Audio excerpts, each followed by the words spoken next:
Depression గురించి మీరు ఎప్పుడైనా విన్నారా? ఎప్పుడైనా వింటున్నారా? ఈ statistics very very alarming. You must know it. నా ఎదురు కంప్యూటర్ ఉంది, నేను చూసి చెప్తాను.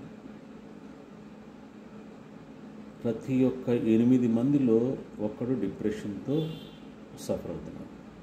ప్రతి 8 మందిలో ఒకడు. ఇది ఓకే. నెక్స్ట్,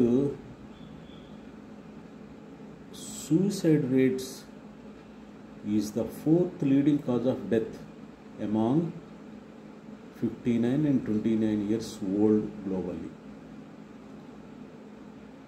మోస్ట్ సూసైడ్స్కి కారణం ఏంటంటే ఆ డిప్రెషన్ ట్రీట్ చేయకపోవడం వలన.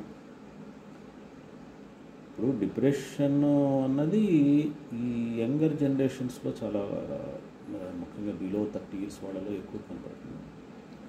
ఇట్స్ వెరీ అన్ఫార్చునేట్ కదా, ఎందుకంటే ఆ ఏజ్లో మంచి డైనమిక్, వెరీ ఎనర్జెటిక్, వైబ్రెంట్, జూబిలెంట్గా ఉండాల్సిన వయసులో డిప్రెషన్ ఏంటండి? నాకు 60 ఏళ్ళు, నాకు డిప్రెషన్ లేదు, ఐఎమ్ సో జాయ్ఫుల్. అవునా? ఇప్పుడు చూస్తే అనిపిస్తుంది. So very pathetic. నెక్స్ట్ ఇంకా ఏదైనా చూస్తాను.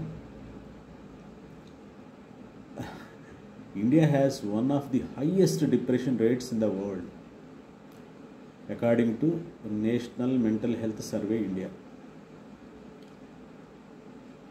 ఓకేనా? ఇది అర్బన్ ఏరియాస్లో ఎక్కువగా ఉంది డిప్రెషన్ అనేది. యాక్చువల్గా డిప్రెషన్కి కారణం ఏంటండి? అందరికీ జాబులు ఉన్నాయి, అందరికీ ఏదో ఒక ఇన్కమ్ ఉంది. This is not financial problem. This is not something beyond that.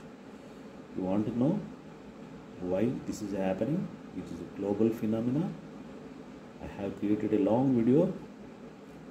Watch this and change your life. Bye. Thank you.